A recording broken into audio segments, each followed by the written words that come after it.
Oke, Assalamualaikum warahmatullahi wabarakatuh. Waalaikumsalam warahmatullahi wabarakatuh. Waalaikumsalam warahmatullahi wabarakatuh. Oke, hari ini kita akan belajar tentang membuat daftar isi menggunakan fungsi tab ya. Jadi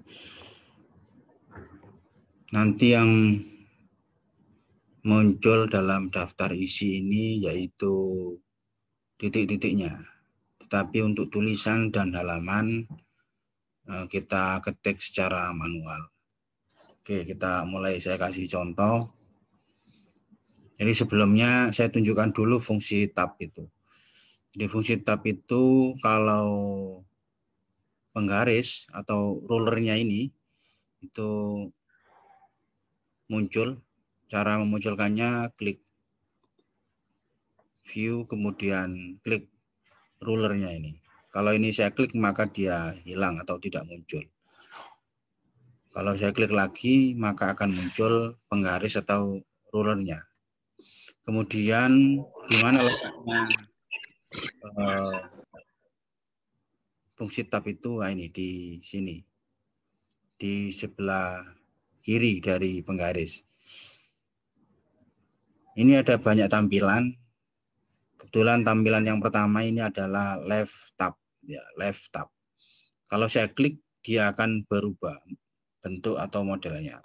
Nah, ini yang center tab. Nah, ini center tab. Kemudian ini right tab.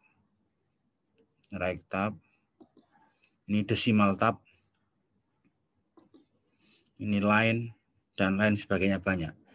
Yang kita gunakan nanti adalah left kemudian sama right saja. Jadi left sama right tab yang kita gunakan untuk membuat daftar isi. Oke, saya kasih contoh. Saya tulis dulu.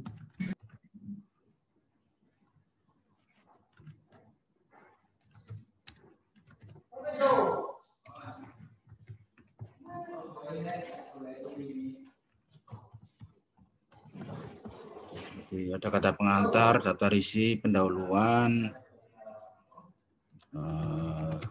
rumusan masalah,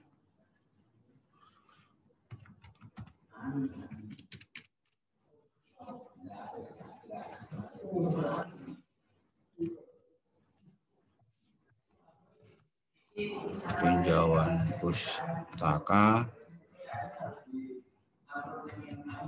teori fisiologi, misalkan saja teori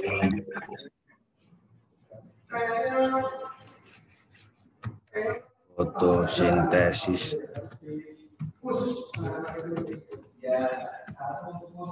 pembahasan untuk. Oke, setelah kita ketik semuanya, ini misalkan contohnya saja hanya sekian gitu ya.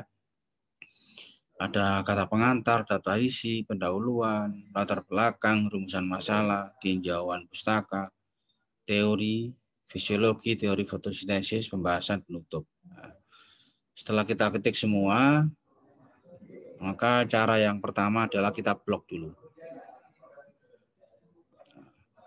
Kita blok dulu semuanya.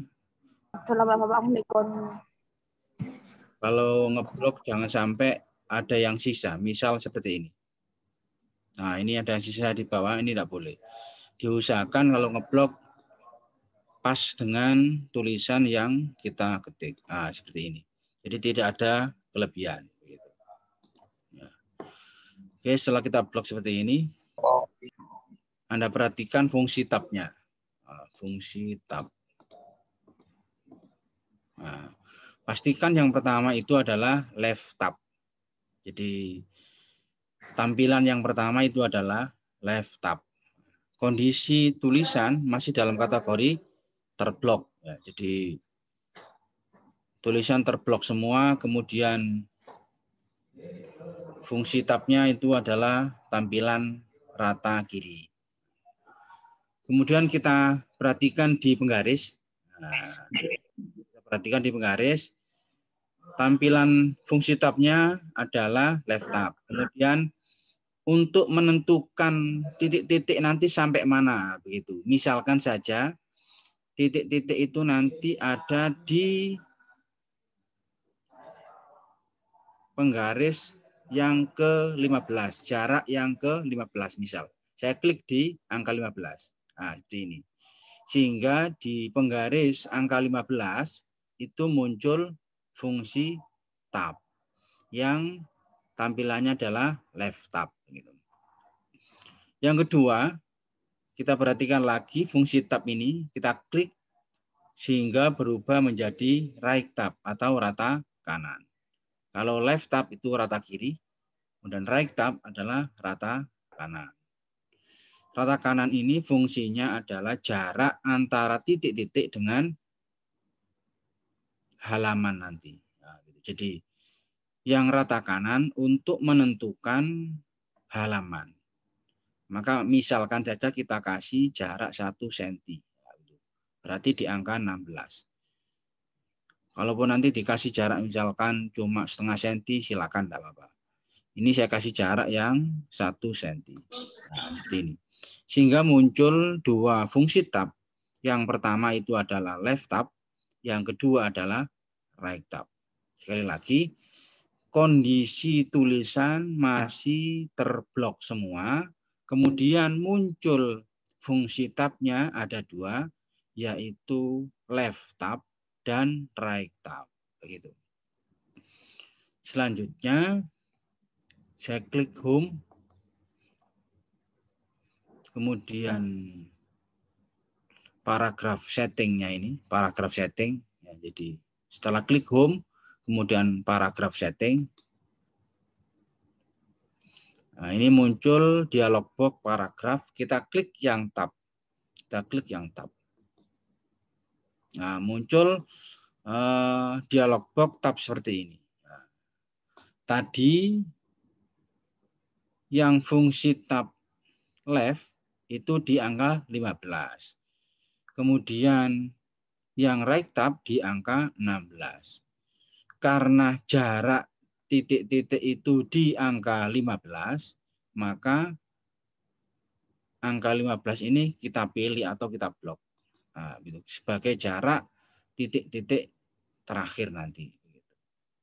Alignment-nya kita biarin. Nah, ini yang paling penting, ladder-nya ini. Model dari ladder-nya itu. Nah, karena kita inginkan itu adalah titik-titik, maka kita pilih yang ladder 2. Nah, kita pilih yang ladder 2 dan klik set. Kemudian oke. Nah, dialog box-nya sudah hilang.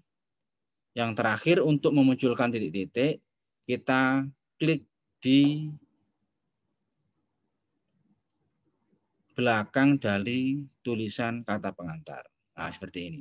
Kursornya kita letakkan di belakang tulisan kata pengantar. Setelah kursornya ada di belakang tulisan kata pengantar, kita klik di keyboard.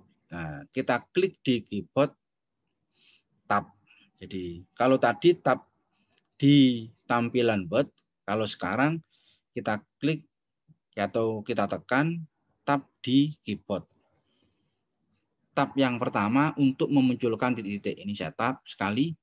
Nah, titik-titiknya akan muncul seperti ini. Dengan hanya menekan tab di keyboard. Tab yang kedua, nah, jarak untuk menuliskan secara manual halaman. Misalkan ini pakai Romawi. Nah, gini, Romawi 1. Selanjutnya sama, kursornya diletakkan di belakang tulisan daftar isi. Kemudian kita tekan atau kita klik di keyboard satu kali untuk memunculkan titik, yang kedua untuk memunculkan halaman. Ini daftar isi biasanya masih menggunakan Romawi, ini misalkan Romawi 2. Demikian juga dengan yang di bawahnya, misalkan pendahuluan sama, kita klik di belakang, tab lagi untuk munculkan halaman. Ini misalkan halaman 1. Latar belakang juga begitu. kita tab lagi, misalkan halaman 1. Kemudian yang rumusan sama, misalkan di halaman 2. Jadi sekali lagi, jangan lupa nih tabnya 2 kali karena kita punya fungsi tab left sama right.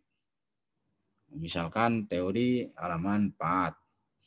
Kemudian ini teorinya juga gitu sama halaman 4.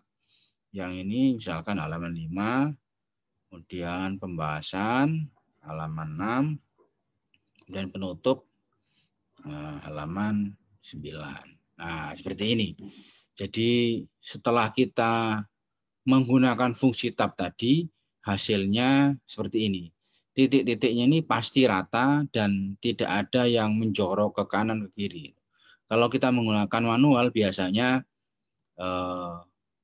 terkadang model titiknya ada yang tidak sama, kemudian jaraknya tidak sama, tidak lurus dan sebagainya. Kalau menggunakan fungsi tab seperti ini, maka titik-titik itu pasti lurus dari atas ke bawah karena kita menggunakan fungsi tab seperti ini. Saya lanjutkan. Nah, kenapa kok menggunakan fungsi tab seperti ini dalam menggunakan daftar isi? Manfaatnya yang pertama, kalau misalkan membuat tulisan, misalkan ya dalam membuat tulisan ternyata ada yang kurang panjang, misalkan di teori fisiologi. Misalkan di teori fisiologi ini ternyata ada tambahan lagi gitu ya. Misalkan teori fisiologi dan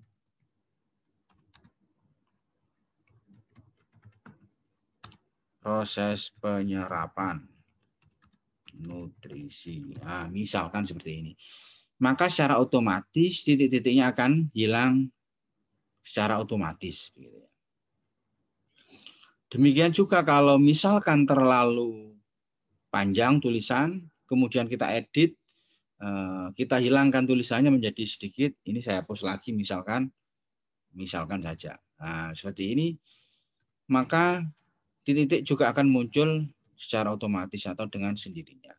Tidak, kita nggak perlu khawatir terhadap titik-titiknya karena dia akan muncul secara otomatis. Kemudian titik-titik itu tidak akan bergeser ke kanan ataupun menjorok ke salah satu karena memang sudah otomatis tentang titik-titiknya itu. Ini tentang yang